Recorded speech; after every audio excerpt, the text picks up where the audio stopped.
Blake Boss here, folks. Today we're going to be looking at stock market margin debt. So the New York Stock Exchange recently updated its margin debt data, showing that Main Street and Wall Street continue to dump billions of dollars into the stock market. So I put together this nice little chart for you, and this shows that borrowed money in the stock market, known as margin debt, hit another all-time high of $451 billion in January, which is an increase of around 1.4% over the previous month. To put this in perspective, it puts margin debt, even adjusted for inflation, above levels seen during the housing bubble and the dot-com bubble. So we've got a new all-time record here since the internet bubble. But what is margin debt, folks? It's a pretty complex term, so don't feel bad if you don't know what it means. So margin debt is accrued when someone takes out a loan and invests that money into the stock market. And due to historically low interest rates, the appeal of margin debt today is much greater than it has been in previous bull markets. So based on the attractiveness of this low interest debt that you can get to invest in the stock market, it's likely that margin debt will continue to trek higher due to the low cost of it.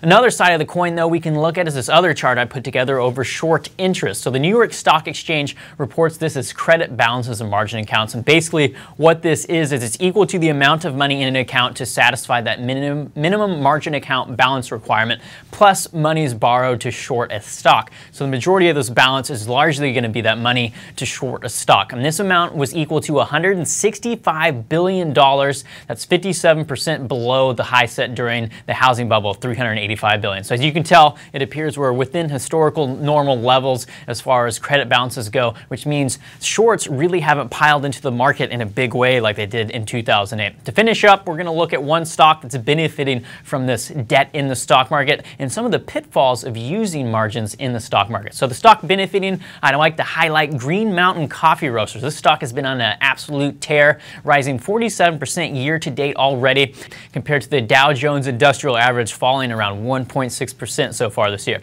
This rally largely stemmed from the belief that the company's new at-home soda machine will provide more growth opportunities, and was really set into overdrive when Coca-Cola took a 10% equity stake in the company here recently. Investors in Green Mountain Coffee Roasters are looking at that scene. Should keep an eye on the IHA show in Chicago. That's going to take place from March 15th to 18th. Should see some details emerge, hopefully, about the new machine there. To wrap it up, folks, margin debt can be very tempting for the average investor, and especially during a strong bull market like we've been having with those record low interest rates. Although this environment can set investors up for a lot of pain down the road. We're all human beings, and when you mix the amplified emotions that come with investing borrowed money with a market crash, you can get a very nasty combination.